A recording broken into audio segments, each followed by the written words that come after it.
Namaskar, myself Dr. Sheetal Razdan, clinical consultant, Felix Hospital.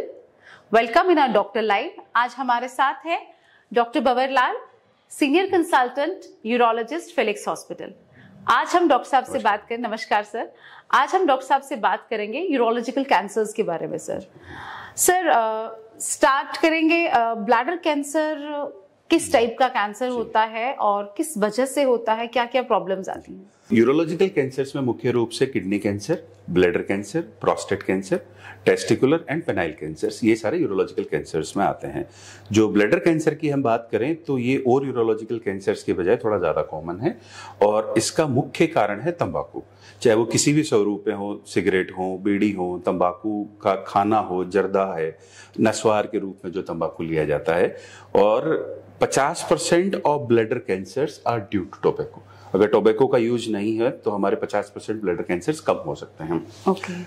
Bladder cancers के जो risk factor हैं उसके बारे में जो ये हमने बात की, इसके बाद में हमारा आता है कि क्या क्या लक्षण हैं ब्लैडर कैंसर के, क्या लक्षण है, कैसे हमें पता चलेगा अर्ली स्टेज ब्लैडर कैंसर्स का।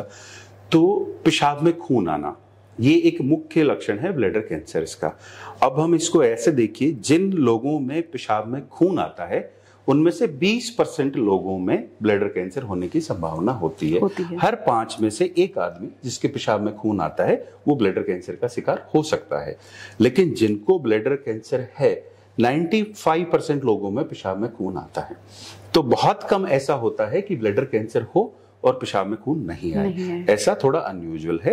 कुछ कंडीशंस में हो सकता है जिनके अंदर पेशाब में जलन लगना, बार बार फ्रीक्वेंसी होना, कुछ रेयर कंडीशंस में ऐसा हो सकता है, पर मुख्यतः पेशाब में खून आना ही ब्लैडर कैंसर का एक लक्षण है। एडवांस स्टेज के अंदर जब कैंसर पूरे शरीर में फैल जाए तो हाथ पैरों में दर्द होना, सांस में दिक्कत होना, पीलिया होना, ये बहुत एडवांस स्टेज के लक्षण हैं। अच्छा सर, बात करेंगे डायग्नोस्टिक्स की। जी, ऐसे कौन से डायग्नोस्टिक इन्वेस्टिगेशंस होती हैं जिससे हमें ये डिटेक्ट होता है? जी, अगर हम करंट गाइडलाइंस की बात करें कैंसर डिटेक्शन के लिए, तो जिस भी व्यक्ति के पेशाब में खून आता है बच्चों को छोड़ के, तो उस व्यक्ति का एक अल्ट्रासाउंड केयूबी होता है जो मुख्य रूप से देखा जाता है कि आपका ब्लैडर की नॉर्मल स्थिति कैसी है। इसके अलावा एक सिटी यूरोग्राफी होता है और यूरिन फॉर मैलिग्नेंट साइटोलॉजी होता है जिसके अंदर पेशाब लिया जाता है और वो पेशाब में कैंसर सेल्स ढूंढी जाती हैं। तो ये जो 2-3 जांच हैं, इनके आधार पे हम पता लगा सकते हैं कि मरीज को ब्लैडर कैंसर है या नहीं है। ओके सर, बात करेंगे स्टेजिंग की। तो ब्लैडर कैंसर को कैसे स्टेज किया जाता है? जैसे स्टेज 1 में चल रहा है या स्टेज 2 में, कैसे स्टेज में पता?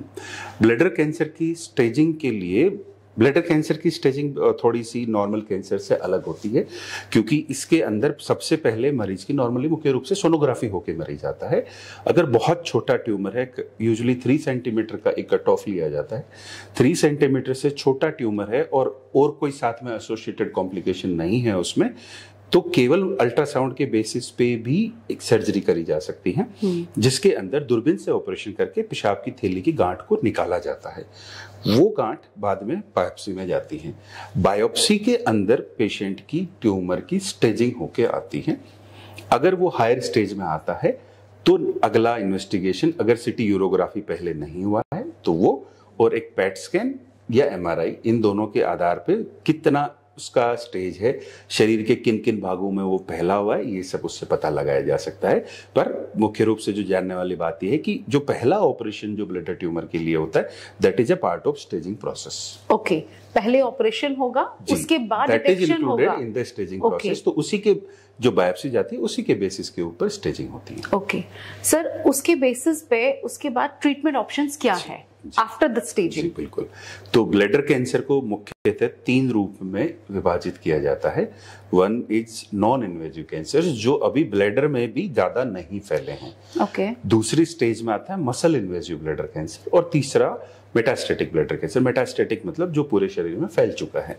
तो जो पहली स्टेज है जो अभी मसल इन्वेजिव भी नहीं है, नॉन इन्वेजिव ब्लैडर कैंसर जिसको बोला जाता है, तो उसके लिए ऑपरेशन के बाद में लोकल थेरेपीज, इंट्रावेसाइकल लोकल थेरेपीज होती हैं जिसके अंदर पेशाब की थैली में कुछ दवाइयां डाली जाती हैं जिनके अंदर कीमोथेरेपी भी होती है और इम्यूनोथेरेपी भी होती है।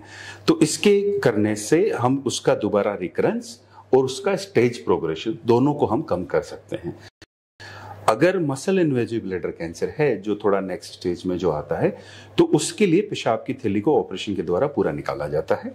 निकालने के बाद में पेशाब का रास्ता एक अलग से जो इंटेस्टाइन्स होती हैं उसको लेके एक अलग से यूरिनरी बैग बनाया जाता है जो अंदर बनाया जाता है, जिससे मरीज बाद में पेशाब करता है। और जो मेटास्टेटिक कैंसर्स जो होते हैं वो यूजुअली नॉन सर्जिकल केस हो चुके होते हैं, तो उनके लिए कीमोथेरेपी और रेडियोथेरेपी दो मुख्य रूप से जो ऑप्शंस जो वो दिए जाते हैं। जी सर, थोड़ा सा हमारे पेशेंट्स को आप अवेयर कराएं, कुछ एडवांस ट्रीटमेंट्स जो अगर आई हुई हैं तो उसके बारे में थोड़ा सा अवेयर कराएं। एडवांस ट्रीटमेंट ऑप्शंस में जो स्टेज 1 है उसके अंदर जो न्यूअर ऑप्शंस आ रहे हैं जो इम्यूनोथेरेपी और कीमोथेरेपी, उस जो आपकी एक बार कैंसर होने के बाद में उसको दोबारा होने से रोके, और अगर दोबारा हो भी जाए तो वो हाई स्टेज का ना हो, उसी स्टेज पे रुका रहे। इस दोनों के लिए हमारे पास में कुछ दवाइयां होती हैं जो हम लोकली इंट्रावेसाइकली मतलब पेशाब की थैली में ही डाली जाती हैं। पेशाब की थैली में इसलिए डाली जाती हैं क्योंकि अगर हम इंजेक्शन द्वारा कीमोथेरेपी देते हैं तो उसके साइड इफेक्ट बहुत ज्यादा होते हैं, पूरे शरीर में जाती हैं।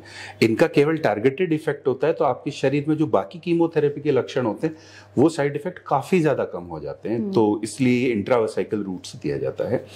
दूसरा जो है हमारे पास में इन्वेस्टिगेशंस मॉडलिटीज में बहुत सारे एडवांसमेंट हो रहे हैं, जैसे अभी आजकल एमआरआई जो वायरेट्स एमआरआई है उसका बहुत अच्छा प्रचलन में आ रही है, जिससे हमें ये पता लग सकता है कि ये कितना स्टेज में जा चुका है। ऑपरेशन से पहले, ऑपरेशन के भी पहले हमें पता लगा सकते हैं कि कितना ज्यादा फैल चुका है। इसके अलावा पेट स्कैन बहुत कॉमनली अवेलेबल हो रहे हैं हर जगह पे, तो पेट स्कैन से भी शरीर के कितने भागों में कैंसर फैल चुका है उसके बारे में पता लगाया जा सकता है।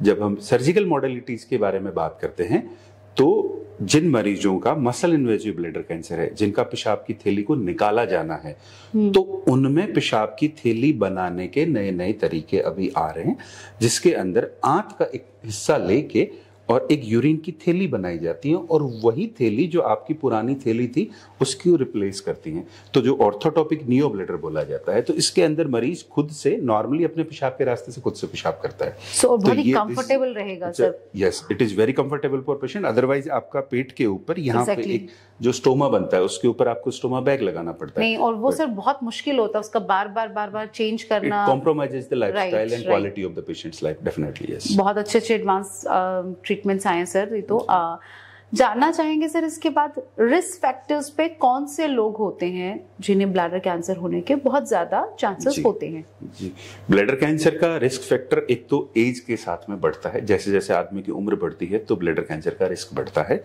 दूसरा, स्मोकर या किसी भी फॉर्म में टोबैको, चाहे वो बीड़ी है, सिगरेट है, जर्दा है, तंबाकू है, गुटखा है, नशवार है, किसी भी रूप में आप तंबाकू का सेवन करते हैं तो वो भी आपके लिए एक रिस्क फैक्टर है। इसके अलावा कुछ कुछ इलाकों में जहां पानी में आर्सेनिक की मात्रा ज़्यादा होती है वो भी एक रिस्क फैक्टर है। पेस्टिसाइड्स का यूज है, फार्मर्स हैं जो पेस्टिसाइड्स के बहुत क्लोज कांटेक्ट में रहते हैं, तो वो भी एक रिस्क फैक्टर है ब्लैडर कैंसर के लिए। ओके सर, डिस्कस करना चाहेंगे आपके साथ और ट्रीटमेंट ऑप्शंस क्या है, जैसे कभी हार्मोनल थेरेपी है, रेडिएशन थेरेपी है, कैंसर थेरेपी, इसके लिए? जी, ब्लैडर कैंसर में मुख्य रूप से सर्जिकल और कीमोथेरेपी का रोल है। अभी न्यूअर एडवांसमेंट के अंदर कुछ जब हम ब्लैडर का मसल इन्वेजिव ब्लैडर का जब ऑपरेशन करते तो उससे पहले कीमो दे के ट्यूमर को श्रिंक करके और उसके बाद में ऑपरेशन किया जाता है। That increases the survival chances by 8%। तो 8% का अच्छा सिग्निफिकेंट इंप्रूवमेंट हमें उस कीमोथेरेपी से मिलता है। रेडियोथेरेपी कुछ कुछ सेलेक्टेड मरीजों में करी जाती है जिनमें लोकली एडवांस ट्यूमर होता है, तो लोकल रिकरेंस को रोकने के लिए भी रेडियोथेरेपी करी जाती है। अभी तक हार्मोनल थेरेपी का कोई बहुत विशेष रोल नहीं है। इम्यूनोथेरेपी जो न्यूअर कंजनर्स, अभी बहुत नई नई ड्रग्स आ रही है इम्यूनोथेरेपी में, उनका अभी अंडर रिसर्च चल रही है और काफी अच्छा रुझान ऐसा आ रहा है कि उनका बहुत अच्छा इफेक्ट आने वाला है आने वाले टाइम में ब्लैडर कैंसर के अंदर। ओके सर, ऐसे मरीजों के लिए आप क्या बोलना चाहेंगे जिनके दिमाग में एक मिथ होता है कि हमें कैंसर है तो इसका तो कोई ट्रीटमेंट नहीं है, हमें तो मरना ही है? तो ऐसे लोगों को ज्यादातर ये मिथ लेके अपने दिमाग में होते हैं और उस वजह से वो चाहते ही नहीं है ना कीमो करवाना। मतलब ये एक दिमाग में रखी हुई है चीज कि कीमो करेंगे तो हम कमजोर हो जाएंगे और हर कीमो के बाद फिर पेशेंट को आखिरकार मरना ही है। तो ऐसे मरीजों के लिए आप ये बिल्कुल आपने बहुत ही अच्छा सवाल। कैंसर सर्वाइवल की बात करते हैं, ब्लैडर कैंसर सर्वाइवल की, तो जो स्टेज 1 ट्यूमर होते हैं, जो नॉन इन्वेजिव ब्लैडर कैंसर्स हैं, उनका 5 year survival is more than 90% अगर प्रॉपर ट्रीटमेंट किया जाता है। तो अगर आपका एडवांस स्टेज में है तो भी आपका 5 ईयर सर्वाइवल अराउंड 50% के आसपास में रहता है। और अगर आप अच्छे से दवा लेते हैं, टाइम पे कीमोथेरेपी लेते हैं, जरूरत है तो रेडियोथेरेपी भी किया जाता है, तो आपका सर्वाइवल के इम्प्रूवमेंट चांसेस बढ़ते जाते हैं। रही बात कीमोथेरेपी के साइड इफेक्ट्स की, तो यस, कीमोथेरेपी के साइड इफेक्ट्स होते हैं, लेकिन कोई भी कीमोथेरेपी का साइड इफेक्ट इतना नहीं होता कि जितना आपको कैंसर का खुद का नुकसान है। हर कीमोथेरेपी इस हिसाब से डिजाइन होती है कि आपको कैंसर का जितना खतरा है उससे कीमोथेरेपी का जो भी रिस्क होगा वो उससे डेफिनेटली कम ही होगा, otherwise there is no point giving a chemotherapy in a patient. तो कीमोथेरेपी से ऑफ कोर्स साइड इफेक्ट है, लेकिन वो लाइफ सेविंग चीज है, तो उससे इतना डरने की जरूरत नहीं। Thank you so much sir, thanks a lot for your valuable time.